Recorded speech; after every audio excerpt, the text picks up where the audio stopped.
So I'm going to start by introducing the two speakers that we have this evening and giving a little bit about their background. Many of you will know, I hope, Katarina. I can always struggle with your second name. I'm just going to stick with Katarina. I have the pleasure of knowing Katarina for many years in my time in the Mater Hospital and your time in St. Vincent's. Anyway, Katarina is a chartered clinical psychologist, and she's working at the moment as a principal clinical psychologist manager in St. Vincent's Hospital, Fairview in Dublin. She completed her qualifications as a psychologist in Slovakia and has worked in the public mental health service here in Ireland for the last 18 years. She largely works in the area of forensic mental health and general adult and adolescent and older adult mental health settings. She was a lead investigator in the evaluation of the schema therapy delivered across the HSE Dublin North City Central Mental Health Service. She's also involved in supporting psychologists on their career journey. So she's been a mentorship, supervisor of assistant psychologists, trainee psychologists, basic grade, senior grade psychologists, them all. She's also been teaching on the doctorate in clinical psychologist in TCD and a postgraduate degree in psychotherapy in DCU. She's a current PSI membership secretary and a PSI council member, fellow member, and the chair of the PSI Experts Validation Committee. Most important for this conversation tonight, Katarina was involved in developing the Time of War resources on our PSI website and serves on the PSI International Affairs Committee and acts as the PSI liaison with the Trinity Sanctuary Psychology Project, which supports people who've been recently displaced by war. That's Katarina.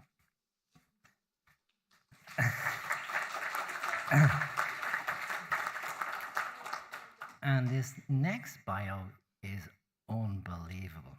Okay, I'm glad to introduce you to, and no second on the word Talha.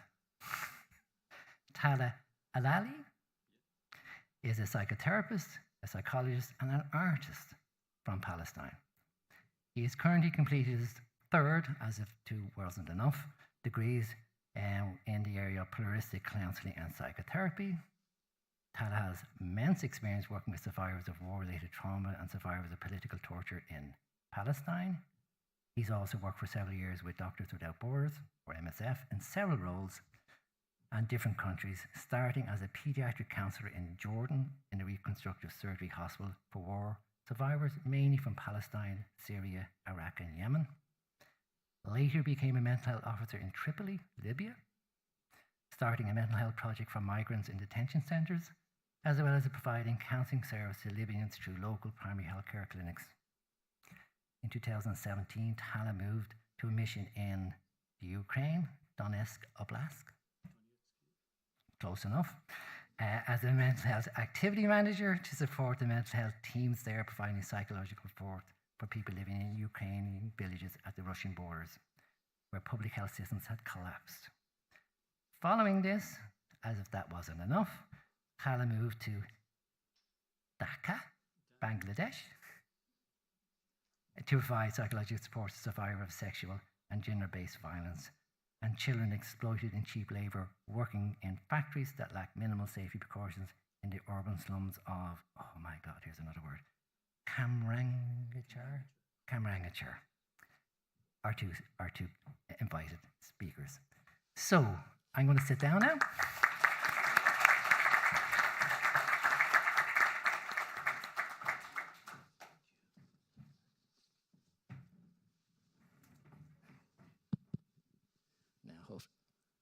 Hopefully, is this one, it's working? Oh, here we go. Okay.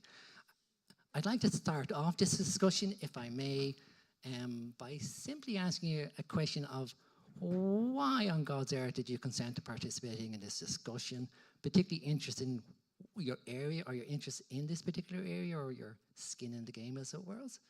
So maybe if I could start maybe initially with yourself, Katarina, your interest in this area and why you got so involved. Thank you very much. Yeah, it was tripping over myself to get into this area. It wasn't something I was seeking. It came to the front door of Ireland when Russia invaded Ukraine, and we all felt invaded because it was just so close. And I think it brought awareness of all the other conflicts so much to front. And I was serving on PSI Council at that time, and I just mentioned that we need to do something. So because I said that, it was like, yes, you can do something. So then I started to work with John Francis Leader and looking at how can we support public psychologists and people displaced by war through some kind of information provision through our website. And apart from that, we started to get psychologists from PSI membership asking us how can we help. So we decided to actually do call to psychologists in PSI who are chartered members and who are providing practice to, I suppose, people who needed mental health support or any other supports, who would be qualified to provide support for people who are displaced due to this recent war. And we got about 60 to 70 volunteers. And at the same time, Doctorate of Clinical Psychology in Trinity did similar call. They got about 60 people, and we joined forces and we created Trinity Sanctuary Psychology Project that was, I suppose, started to provide voluntary support for people who are not yet connected to services because they didn't have PPS numbers or whatever would prevent them to get access to services. So we are currently getting a lot of referrals from TUSLA, HSC. There is a lot of displaced minors. So there's a lot of support provided through that as well. Okay. So the whole kicking off of that war really impacted on you in a way that you kind of felt, I need to step up to this and begin to think about what we can do as psychologists for that.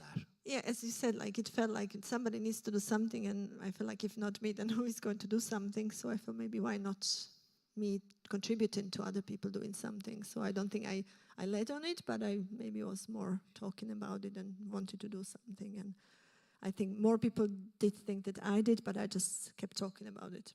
Okay. And over to you, Talha. You certainly have done lots when it comes to this.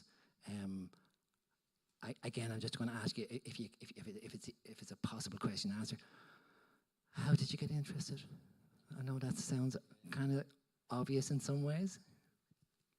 I think I wasn't interested, if I could say this without sounding cynical. I was forced into it.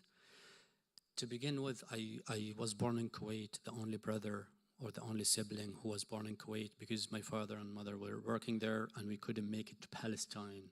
For my mom, she couldn't make it to Palestine because of the tension on the Israeli escalation. So that was the first point of why am I the only sibling who couldn't be born in Palestine. And then I was 3-4 years old when the war started in Kuwait, when Iraq invaded Kuwait. And I remember until now, my father putting us all in the car. It was Mercedes station wagon. And we could see people put like body parts in the streets. We could see destroyed tanks. We could see people hung in the street and just hanging from poles. And I couldn't see anything to that to anyone because we didn't know that there's such a service called psychotherapy and counseling. Going back to Palestine, seeing my classmates as a child being killed when I moved back to Palestine and living through like curfews and all these things, and I wanted an outlet for my rage, an outlet for my frustration, and at the same time I needed safety. I couldn't get any of these, so I thought maybe I should start providing these to people. And usually the international support that we receive through the UN or any other agencies, they would come with services that tailored and tested or evidence-based on the white middle-class people, not even poor white people, not even the inner city you worked in. And they wouldn't work for us. They would be out of context. So I thought maybe I should be the person who would do this, because I've been always interested in psychotherapy to heal myself first. Yeah, so I feel like I was pushed into, I've learned how to come out of it, so I should do it to others.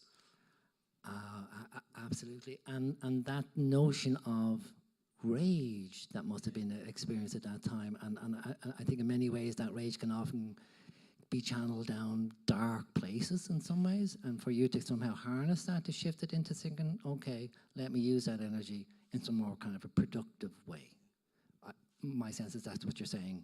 Yeah, it's the art part of it is, and luckily I have an understanding mother, so she would always tell us as children, if you're angry, it means you're healthy. Because if you're not angry, I'll be worried. My child has lost their feelings. And as I grew up, I could understand now why my mother was happy with us when she sees us angry. Okay. So in some ways, being angry, having that capacity to see the injustices that are around you and be able to kind of respond in a normal human way towards those. Yeah, in a way, she would say, as long as you're angry, you know this is not normal, what you're going through. Okay. Even though she wouldn't have the means or the tools to provide safety for us. Okay. But yeah, I could only understand it later on in life, yeah. Okay. And maybe we move then to this, I'm sure we're all very aware of it, this kind of idea of there's a physical impact of war. That's disturbing. But there's also that psychological impact of war and the experience of being in the midst of that. And I'm not even sure there's a difference between being in the midst of that as a kind of combatant or as a civilian caught up in the entire conflict. And there's a whole other side of it, of the rest of the world witnessing these things, particularly nowadays with social media. It's much more prevalent. We can see the raw as it's happening. Maybe we bring the conversation to that area of the psychological impact of war. Katrina, I suppose before I get to psychological impact of war, maybe a few words on, there used to be psychology of conflict and war, and even beginnings of psychology was to select people and to rank them as a soldier. So there was intelligence tests developed for psychologists to assist in people being able to rank by who is the surgeon, who is the ordinary frontline soldier, and that was the purpose of psychology in the beginnings. Later it was to treat people who came from war and came with shell shock syndrome, and slowly developing into more wide, I suppose, treatment of veterans, and then from there, treatment of other people who needed mental health care. And in 60s, psychologists in America started to move from psychology of war to psychology of peace. And what they're trying to, I suppose, focus later on was on prevention of war. So that's where the psychology is trying to move. There's this value of pacifism, what Talha, you were talking about, that nobody should be killed. And then there's question, if you are attacked, can you defend yourself violently or not? And there are a few controversies on that as well in psychological sphere. As a American Association for Psychology has Division 48, which is division looking at understanding conflict, violence, and wars. And they are really looking at peace psychology, and they have journals and supporting researchers and studies to understand why wars are happening, how they can be resolved non-violent way, connecting researchers and teachers and practitioners in this area, and then trying to introduce psychological methods to prevent wars and resolve conflicts in non-violent ways. So that's how I suppose psychology of war is developing in that way. And then the second thing is the impact of psychology and the impact of the war on people. They're quite different things in some ways. What possesses people to move past peaceful solutions into violence, which is one entire kind of area, I suppose, and fascinating area in some ways to kind of review. And then there's a kind of, well, once it kicks off and the violence starts, in many ways, it's probably no different from any other violence in terms of the impact that it has on people in terms of their psychological mental health. Yeah, and you were saying that yourself, I suppose, Odhrán, that there is this person who is actually in the war as a combat person, the soldier, and in the midst of that trauma, and what they're experiencing in the moment, like what changes on cognitive and emotional and behavioral way they experience in the moment, with maybe limitations of their focus of attention, with maybe some detachment they can experience. So there is in the moment affect immediately a mental health on person who is carrying out the war attack, as well as that sense of moral injury, feeling like this is not something I should be doing, this is not what who I am, and have that conflict with themselves and continue with that conflict following the resolution of war. And then there is impact on people, like Talha was saying, who are actually receiver of the conflict and maybe being killed, or their families being killed, or having to flee the place. And then part of that is moral conflict of seeing other people being killed or being hurt and you not being able to help them. And then there is all the post-traumatic stress syndrome of people fleeing and how that is impacting on them. Adjustment of maybe a particular age, developmental age, how that impact on your ability to regulate your emotions, ability to develop healthily. So it depends on what age, like you were saying you were 4 when you were fleeing, like what age you start to be affected by this. It might be changing your trajectory as well. Sure. That's just few things I mentioned. Like. Yeah, no, and in many ways we're looking from a distance, and we're looking from almost an academic point of view and a research point of view, and there's a validity in that in terms of understanding trauma on people. You have a whole different kind of more lived experience of this in many ways, and a kind of much more cold-face kind of experience of this stage.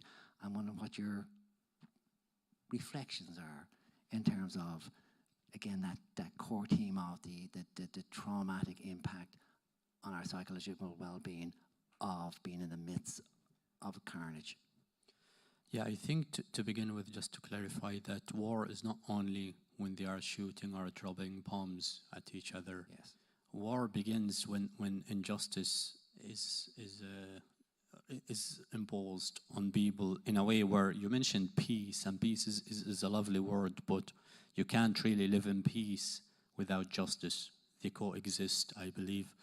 And spending my teenage in the West Bank, in the time where you start finding your identity, I realized that there is a war in the background, even before the second Intifada or uprising started. However, in a normal society, if the healthcare system is not functional, if the educational system is not functional, it's very stressful and traumatizing for people. But when they are destroyed as an effect of war or a result of war, hospitals bombed or schools are bombed, then they take from you the resources that would have supported you, reduced anxiety or helped your resilience, if you're still continued with the routine of education or still be able to go to the hospital. However, the other things that also we don't see, it destroys the belief system for a lot of people, and that's something not visible to see when the war starts. All your concepts about justice, for example, fairness, about any positive value your parents or your community started to teach you as a child. In a war situation, you would start questioning these values, and at the same time, it destroys the places where you would have gained a social connection. Like, for example, if there's a social club you go to, if there's a pub you go to, or a cafe, or a gym, or music rehearsal, all these things will be destroyed. So it weakens the person who's experiencing the war. And the impact of war, besides all this destruction, is when you see someone's, like what I experienced in college. I've seen my neighbors praying on the floor or on the ground in the street because he was shot in the head. So that's one of the images that I would never forget, but maybe now I'm desensitized to it because I've seen even worse coming out from Gaza these days. That was back in 2007, not now. So witnessing all these things without having someone like yourself to come and tell you, I need a session or two of you from my mental health, it's very destructive, and at the same time it leaves you in a limbo where, when will this end? But that's on us as adults, or on myself when I was a teenager. But currently, I still speak with friends of mine in Gaza, and one of them told me that his niece, she was born last year, just a week after the war started, and his mother is always questioning him, because he's also a psychotherapist like myself. How can I deal with my daughter who's a year now, but the only thing she knows in life is fear? She only operates on fear now, and she doesn't know what's normal. She thinks that's normal. And if that, she's asking if that's reversible or irreversible. And in my opinion, I'm from the school that believes the body stores and sent to the brain, and instead of change the brain, the body will adapt or will change. So she's taking all these physical sensations, the fear, the noise, the displacement from one place to another, living in a tent, being cold, being wet in winter. All these things, I don't think we have any group of psychologists or institution that studied the impact of that. We never had something in modern history like what's going on now in Gaza. So if I would speak to it, I'll speak to it from a person who observes, instead of a person who really have experience with the current war. But previously, the people I worked with in Palestine, who've either been tortured in prison or have been affected directly by being injured, or someone of them from their family members were killed, all of them lost a lot of their belief system, or most of them, I would say, and they're just trying to grab on anything that would keep them going in life. So it's really very complicated to put it in simple words, but all systems that you have will be affected. Okay, and I imagine that's it's quite disturbing, the notion that we can get to a point where something like constant fear is the norm. And you know, I think most times when there's a conflict, there's a potential end in sight, and we kind of have to endure until that point in time. I think when you're talking about something like 75 years of experience, where people have been born into and lived their life within a system where they're constantly on tenterhooks about their safety and how things will go, and then that's at a very core level. And I'm struck by your kind of notion of beliefs getting trashed in some ways within that kind of context. How do people resolve that within those circumstances? How do they continue to sustain themselves? They continue to sustain themselves partially, but they don't resolve. Like, I grew up knowing that this is my grandfather's farm, but in my time it was taken away, and it's now a Jewish settlement. They have nice roads for themselves. Our roads are broken and dug by their bulldozers. So you would growing up even under this apartheid system would make you feel that there is something wrong and that you're treated as subhuman. But the only way to tell them that you're a human is to try to sustain yourself. It's try to push it all down and say there will be light in the end of the tunnel. Even though a lot of people said there was no light, we just pounced back. We hit the end, and yeah, and still, if you don't have this hope, you'll have a lot of suicide. And there is a lot of services for people with suicidal ideation in Palestine. Like, I don't say we're the greatest people, but we have great resilience, I think, because it was passed on from our parents to us who experienced it as children, how to sustain, how still to go to work when there is work, how you could still be helpful for the society. And these are giving, I'd say, if I could put it this way, giving to others is the only way that you can appreciate yourself and think that's still sustainable.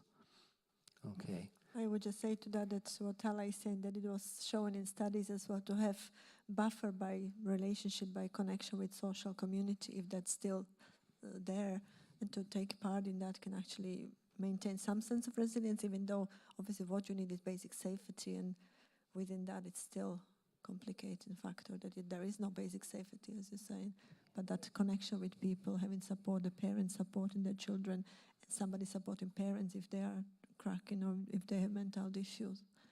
And obviously states then, I suppose, align with states that are not supported or they are obviously unfairly treated within their, like it was South Africa maybe before, there was that sense of like pressure on democratic system to be more prevalent. Sure.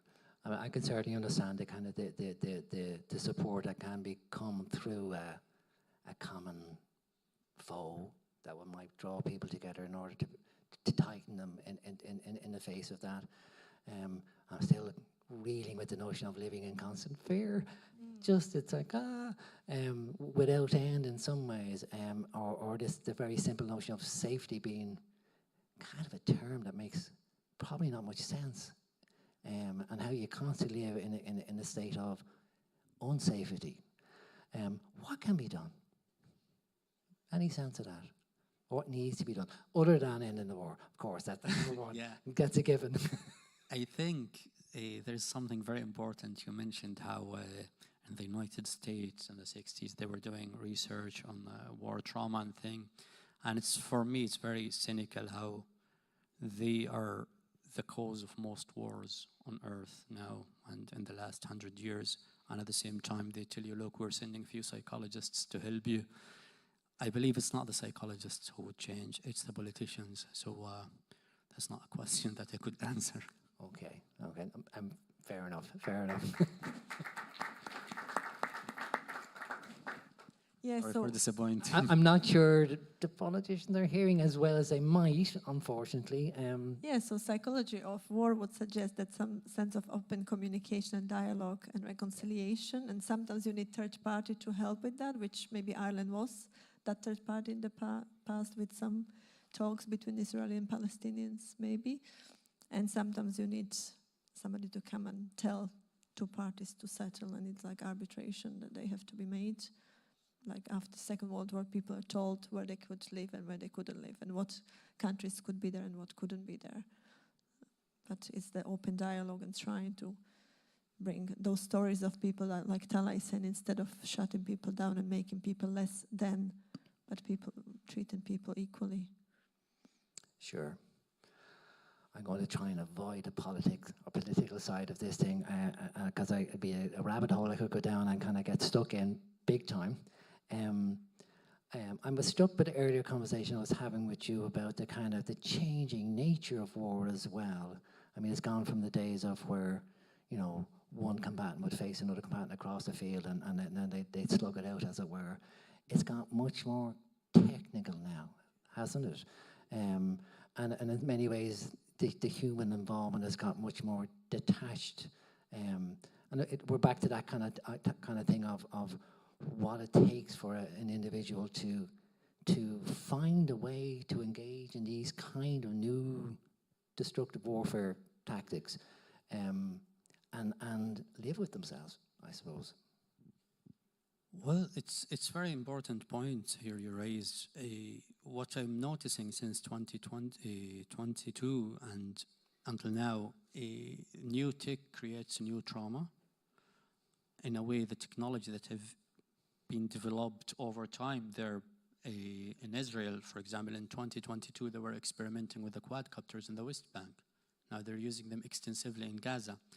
And currently I provide therapy to people who manage to make it out to Ireland from Gaza and the West Bank, and I do remotely with people who manage to do it to evacuate to Egypt for medical evacuation.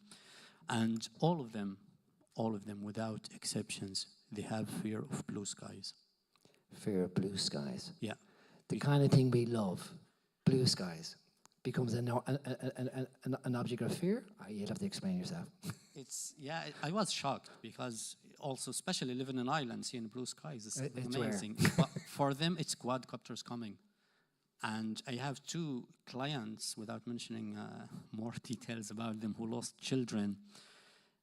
And some of them still have children who survived. All of them cannot look up.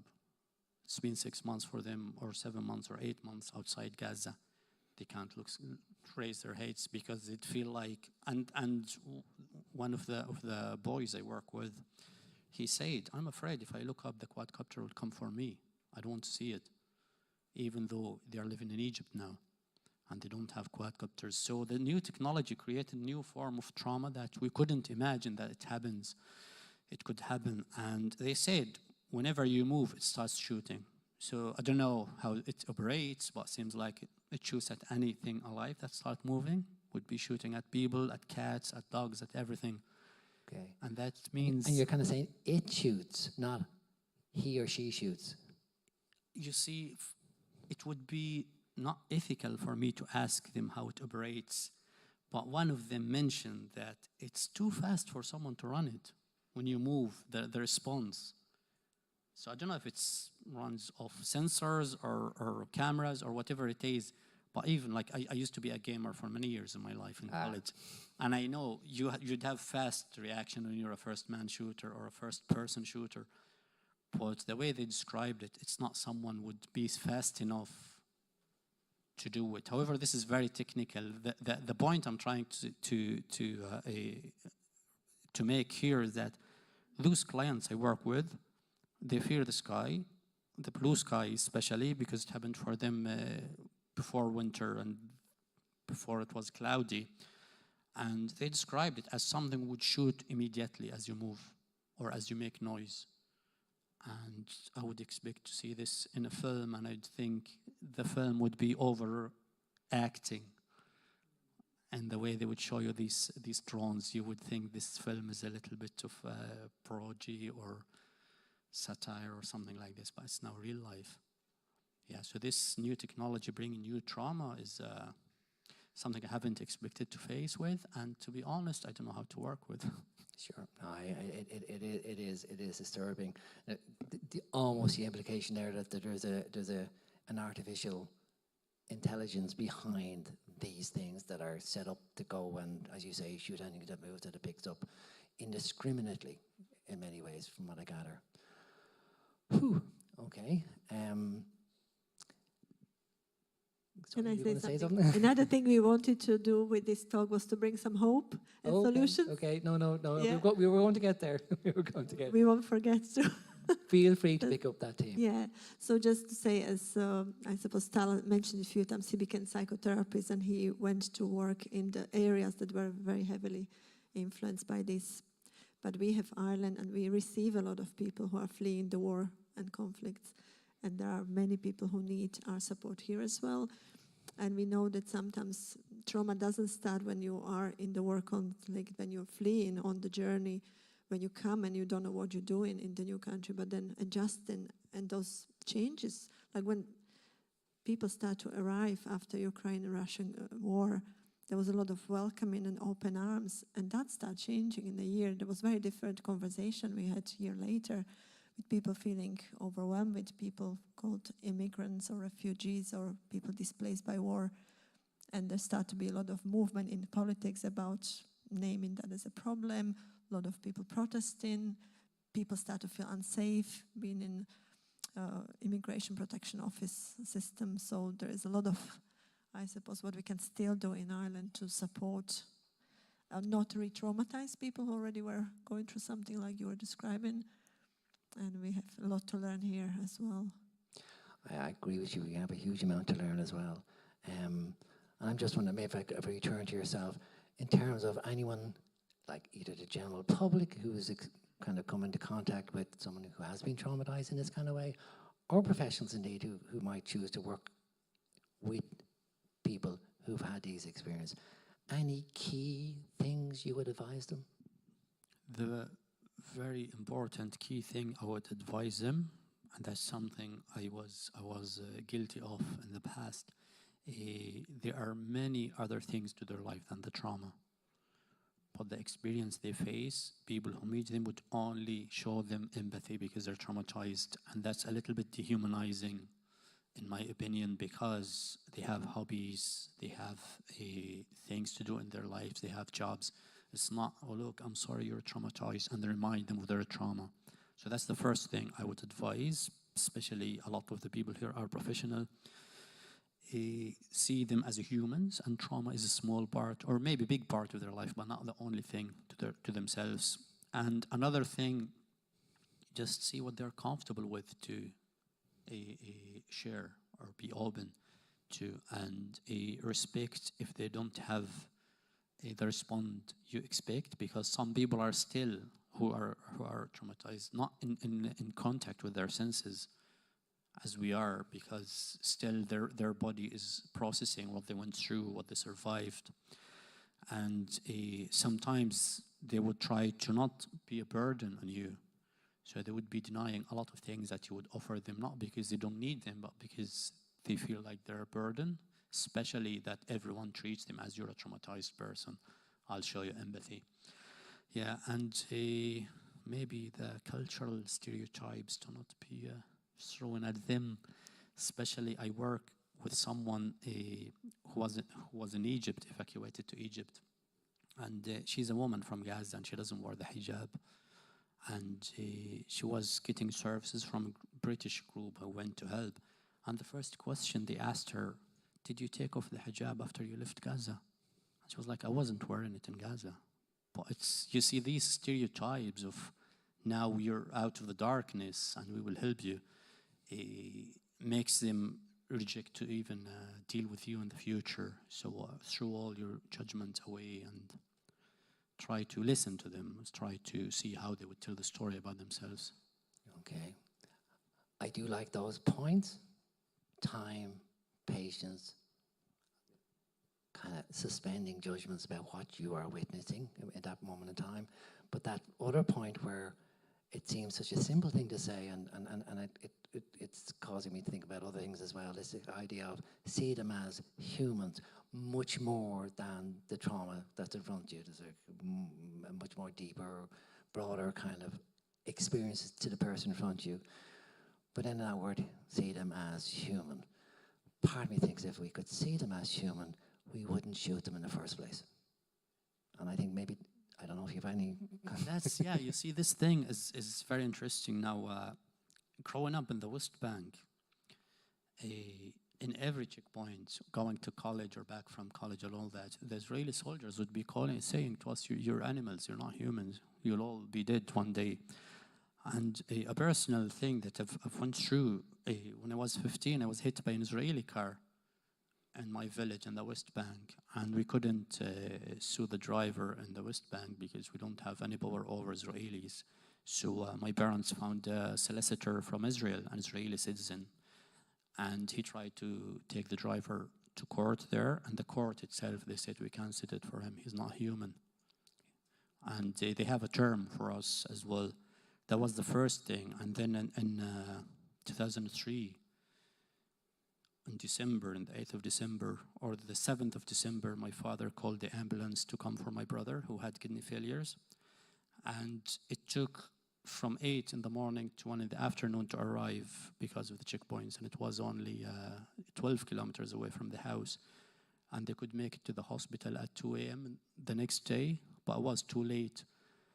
But my father said, the checkpoint was the same thing. They would say, he's an animal anyway, why would we care? And they would stop him 4 or 5 hours on each checkpoint to search him. So this way of seeing us as not humans is very disturbing, but I didn't start there. Winston Churchill, you could see his picture on the £5 in England. He said, talking about the Palestinians, when they said, with Balfour Promise, it's a land of no people to people with no land, when they promised it to the Jewish people. Winston Churchill said, if a dog lives in a manger, doesn't mean that it belongs to them or they own the dog, the manger. The dog doesn't own anything. And that was his reference to the Palestinians who live on the land. They are dogs, but they don't own the land they live on. So it's been going on for many years now that we've been dehumanized, and it's even worse if you're a black person, the way the world or the West, the civilized West would see you. I'm only in Ireland, and I'm happy to be in Ireland because Ireland is different. My experience in Ireland is different, but I wouldn't want to go and live in the UK or France or Germany where they are openly racist and institutionalized. Racism is there for them. So it's been going on for decades now. It's not a new thing. Sure. I'm conscious of time. There's a lot of people here. Anyone fancy asking a question? Curious about anything we've been talking about?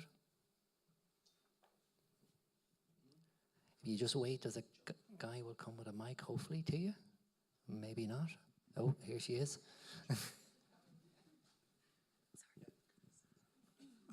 I just wanted to say thank you, Talha, for coming to speak to us. And I suppose my question, just the first thing you mentioned, somewhere in there around the drones, I suppose having followed it so closely, the name of the company who creates those drones is called Extend. They are AI. And it's, I suppose, brings me to the next point of, these are companies. that Ireland does business with. And I suppose the critical thing when I hear you say, like, we need politicians to act, how can we politicize psychology? It is that thing that we do when we try and neutralize and make peace. And actually, I hear your words, we need justice, we need liberation. So I'm wondering, how do we participate in that? Yeah, it's very interesting. The Irish Ministry of Defense has drones bought from that Israeli company that's owned by the Israeli government, and it's the exact same drones that operate in Gaza by the Israeli army, and they pay over $250,000 every year in maintenance to that company. But the Irish government is complicit with what's going on, allowing also ammunition to go through the Irish airspace and so on. However, psychology has been politicized for a long time because all the torture techniques have been created by psychologists like us, the psychology warfare and all these things. So it seems like good psychologists and psychotherapists try to deal with the aftermath, with the damage that have been done. But in order to really make it for the good of the people, psychologists and psychotherapists need to run for political positions. Otherwise, we will never be part of the stakeholders. So unless we're at the actual table, we're not going to be kind of entertained. Yeah, because now this also will sound bad from a Palestinian to say it, coming from a place with no democracy. But I realized here you have the freedom of speech as well, because nobody listens. That's a nice, interesting twist on that one, yes. Thanks, Joe. Thank you very much for coming, and very welcome to Athlone. I'm a volunteer with a local refugee support group, and I was particularly taken by your story about the blue skies, because I have my own particular story about that right here in Athlone. A few years ago, we brought the children to the woods, and we walked through the woods and had a great time, and we had picnics and had a marvelous time all together. And then the air ambulance helicopter flew over. And when the air ambulance helicopter flew over, every child in the place froze. You know, that was one of the memories. The other thing I'd like to ask you about is the response that we're having at the moment. We're having pretty serious problems as regards accommodation, particularly accommodation of what they call military-age males, young male asylum seekers. Right at this present moment, there's about 40 people having a protest picket on the accommodation centre in Lisibullen in Athlone. That is about 2 kilometres away from here on the road towards the north. And there's all sorts of serious problems, and I'm quite worried about the response that we are getting. That there are people. We have had an accommodation centre in Athlone for 24 years. And in that 24 years, we've never had a serious problem of any sort with a migrant community. The people that we have known and we've come to love have been there. Yet at the same time, we now have the myth, the nonsense that is a wholly manufactured fear. and I don't know how to work it. I don't know how to solve it. And let's see what happens. Thank you. Just, I want to respond to the helicopter reaction. And currently I work with a guy who's been shot in both legs when he was 13 in the West Bank and managed to make it to Ireland. He said once he heard the van that distribute eggs in town, he was on his e-scooter, he threw it away and ran in a field. Thought it's an Israeli jeep chasing him. The only way to deal with this, or the best way, is just to tell them it's a normal reaction to an abnormal experience you've had, so they don't feel guilty or disempowered. And just I want to refer to why the majority of the migrants usually are male, and that's the experience he had in Libya. Usually it's a horrible journey that migrants go through. So usually the males would sacrifice themselves to make it to the country and invite the family through an airplane instead of crossing the sea and so on. But the problem is that if there is one bad apple in it, usually the loudest voice would be mistaken by the majority. So you would have few people of these who might not be legitimate migrants, and anyone who's angry at the government for not having adequate housing or for not having proper services would say it's the migrant, and the government is happy with this. Thank you. That's actually very interesting. I kind of, because it is a kind of an ongoing kind of angle. Oh, they're all young male of military age. They should be. The implication is they should be back at wherever they were, fighting and losing their life there. And it's almost like an insidious kind of insult. Oh, it's fine if it's women and children. That's okay. That's expected to them. But that was interesting that they go in like an advance party in order to try and set up something to invite their. Okay, wow. There's another layer of male that they're unsafe to our community, to our children. There's another implied message, which is not found on any evidence. And that's, again, is what you talk about, dehumanize the enemy, like make somebody an enemy by excluding them from us. They are them and they are dangerous. And then it's easier to attack if somebody isn't human. May I just mention one other point? Absolutely. There is a new growing research as well about how black children in particular are treated like adults. And it's happening in Ireland, and there are a few reports by migrants who the child, his passport would say 15, but they would say no, send them to, they look adults like me.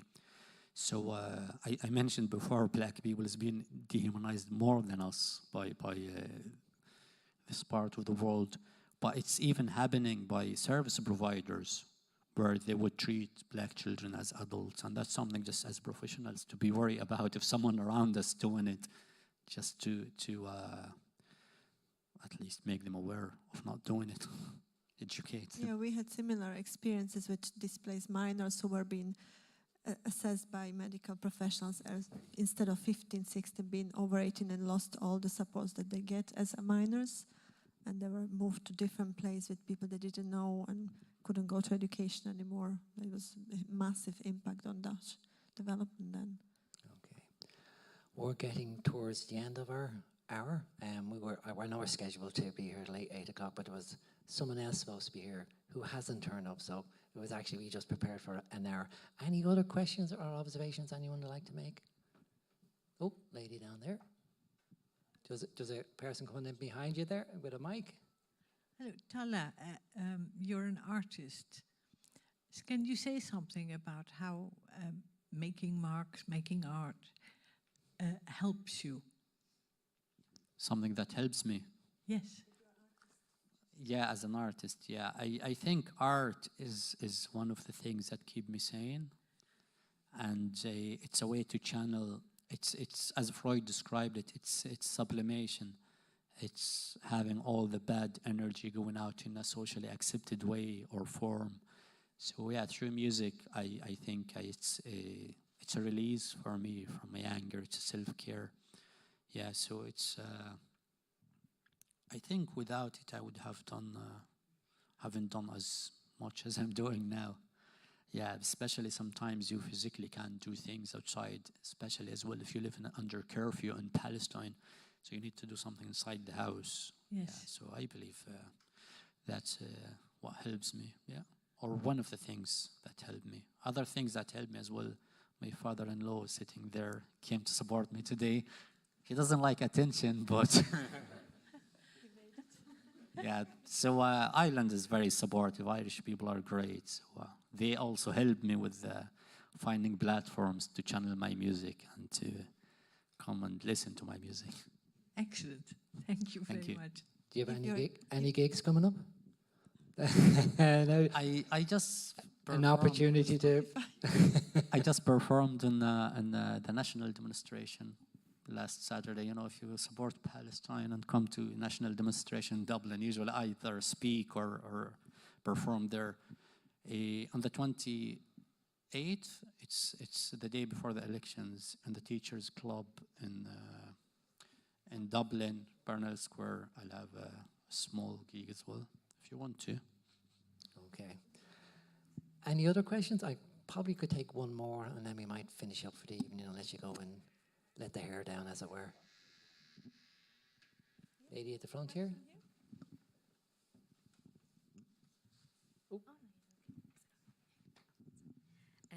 Good evening, everyone.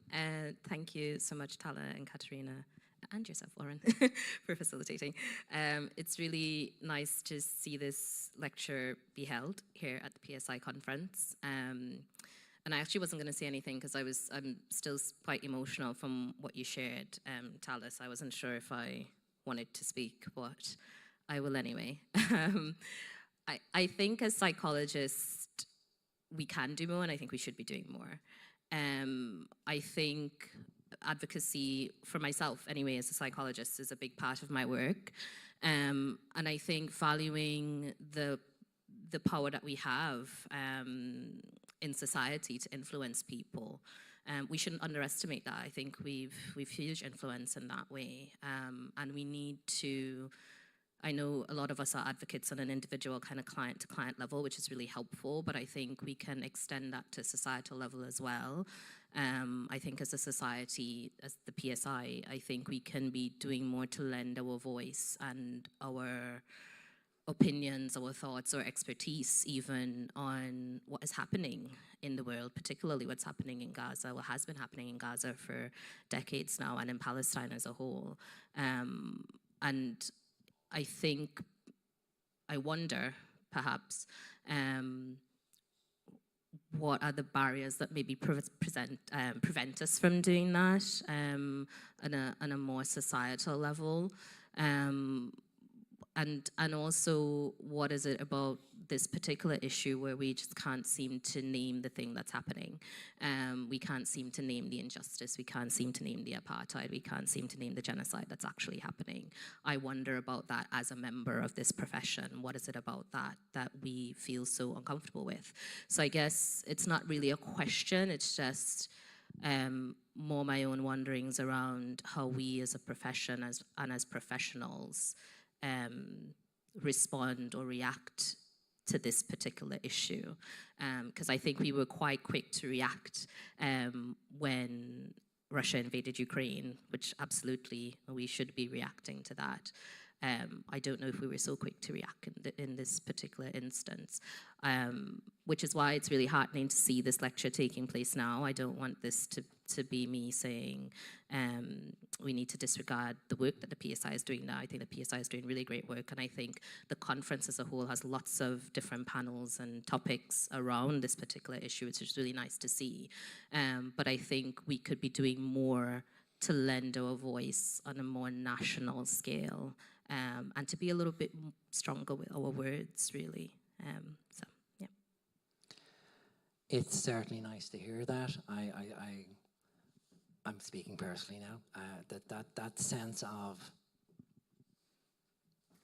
you know, when the subject is brought up and it's almost like saying, no, it's too political, whatever too political means, I'm not quite sure, or even more so, it's too complicated. Like, the Russian and the UK, that was a simple affair, and therefore we can comment on that, but this is too complicated. And to psychologists, it's like, that's our gig. We deal with complicated. That's the whole joy. We immerse ourselves in people's worlds that are incredibly complicated, and we spend time trying to unravel it and make sense of it to them. To bring that to a larger sphere, I kind of agree. And I suppose in some ways it's opportune at the moment, given we do have an election coming up, and I'm wondering what kind of questions we might ask the politicians when they arrive on our doorstep. I know I have two. What are you doing about the climate? And well, that's the first one. Actually, I might even have to add a second one. First one will be, what are we going to do about what's happening in the Middle East?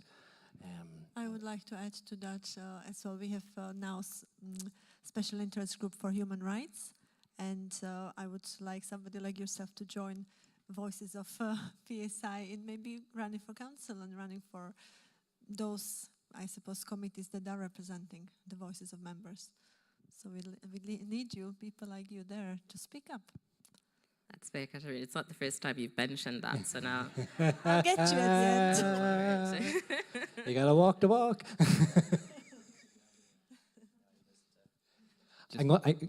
You can have the final word. I'll tell you what. So we're going to finish up now, but you can have the final word. Yeah, it's just only speaking about the election. I think that a Palestinian man said it to me a few weeks ago. I was in an event and he was working as an advisor for whatever political office. And he used to do lectures, and he asked the student he's lecturing, what if you only got to choose one thing to do for self-care, what would that be? And people were like, I'll monitor my diet, I'll exercise, or I'll cut toxic people of my life. And all people or students give valid answers. However, he said it's not really the only one thing you could do. There's something better. Just choose who you vote for. Because who you vote for would take care of your social welfare, you take care of your hospitals, you take care of your streets, of life expenses and so on. And it's funny enough, as a psychotherapist and a psychologist, have never thought of it this way, but maybe this time, building up to the elections, it actually makes sense, because most of our psychological stressors are about aspects of life. Too much traffic, too expensive living, high taxes and so on. So yeah, I'd say the best self-care now is to choose wisely.